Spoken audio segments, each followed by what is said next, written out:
Willkommen zurück zum zweiten Teil der Wanderung auf Tolkiens Spuren. Am 23. September verlassen wir das Berghotel Obersteinberg wieder und machen uns an den Abstieg nach Stechelberg.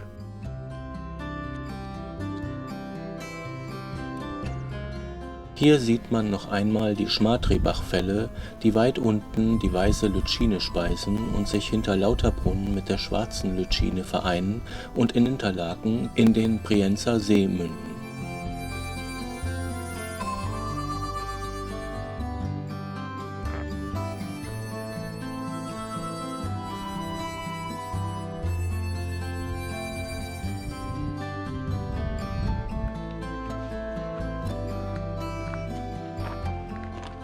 Ziemlich genau diesen Weg muss Tolkien 1911 auch entlang gegangen sein. Es ist der einzige Weg vom Berghotel Obersteinberg zum Berggasthaus Tschingelhorn, der auf der Karte von 1911 auch schon verzeichnet ist. Hier sieht man den Schluchtgraben, ein markanter Geländeeinschnitt mit einem kleinen Bach, der einem einen kurzen Einblick auf den 600 Meter tiefer gelegenen Fluss gewährt.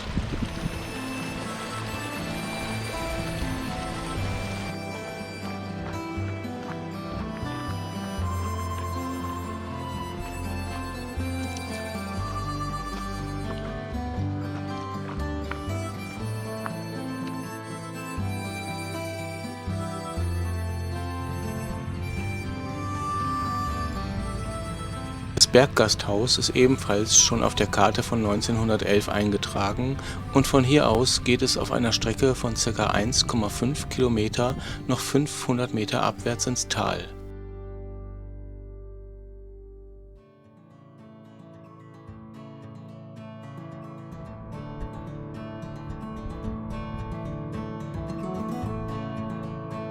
Dort im Tal haben sich die in der Sonderfolge angesprochenen fehlenden Mitglieder der Reisegruppe wahrscheinlich wieder angeschlossen.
Am Ende des Abstiegs kommt man an den Ruinen einer Verhüttungsanlage vorbei.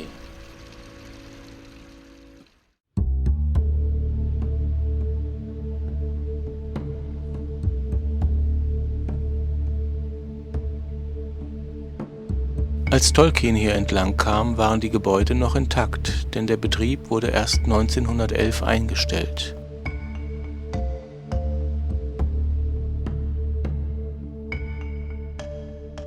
Laut Lewis und Currie könnten die Öfen Tolkien zu Sarumans Turm Orthanc inspiriert haben.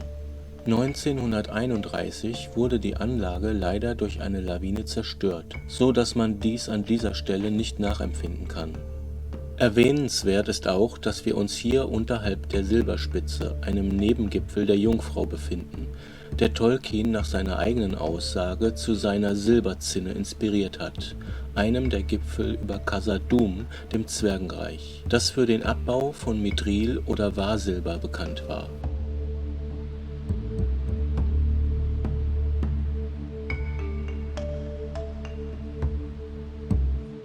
Und auch in dieser Verhüttungsanlage wurde seit dem 16. Jahrhundert unter anderem Silber gewonnen.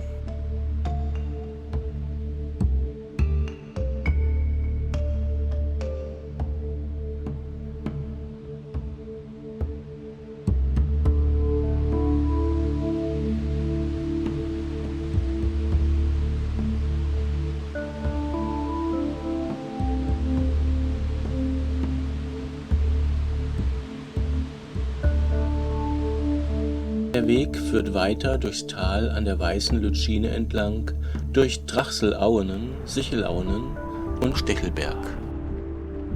Die Weiße Lütschine überqueren wir einige Male. Die Bezeichnung Stechelberg für den hinteren Talabschluss taucht erstmals 1749 auf.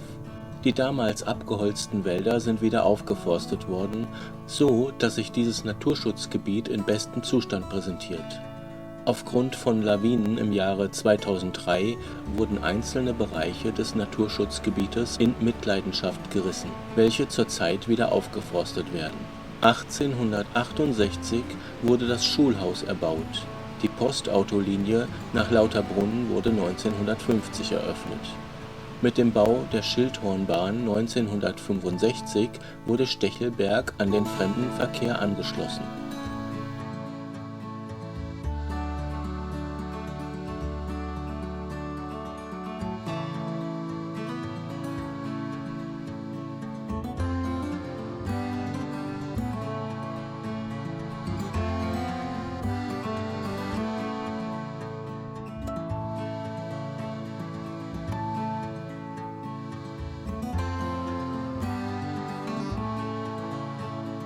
Nach Stechelberg wechseln wir wieder auf die rechte Flussseite mit dem Ziel Trümmelbachfälle.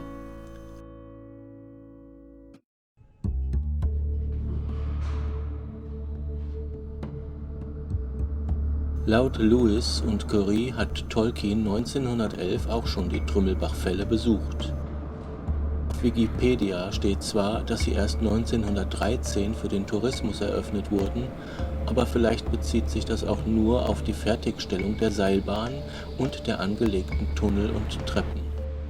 Sicher waren die Fälle auch schon 1911 eine Attraktion, und da Tolkien an einer geführten Wanderung teilnahm, kann ich mir durchaus vorstellen, dass er hier war. Damals sollen bereits 7 der 10 Wasserfälle zugänglich gewesen sein, und möglicherweise hat sich Tolkien davon für die 7 Tore inspirieren lassen, die nach Gondolin führen.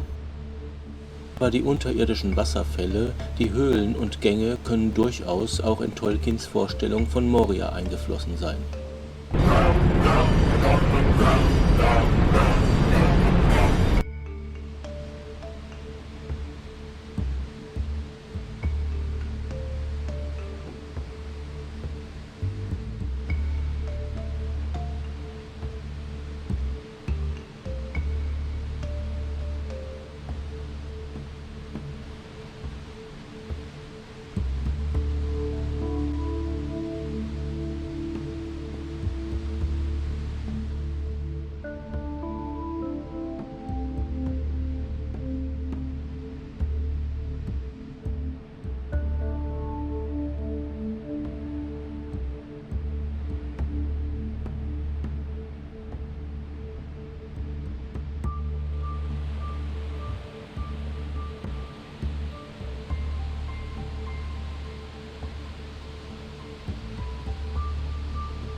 Nach diesem faszinierenden Schauspiel machen wir uns auf den Weg zu unserem Nachtlager in Wengen.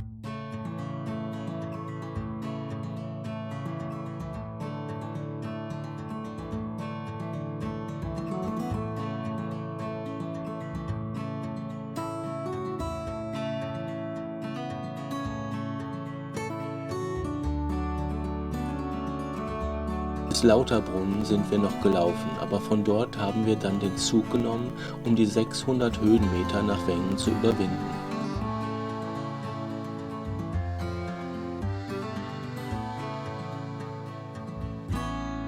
Wie es weitergeht, erfahrt ihr in der nächsten Folge auf dem Weg nach Grindelwald.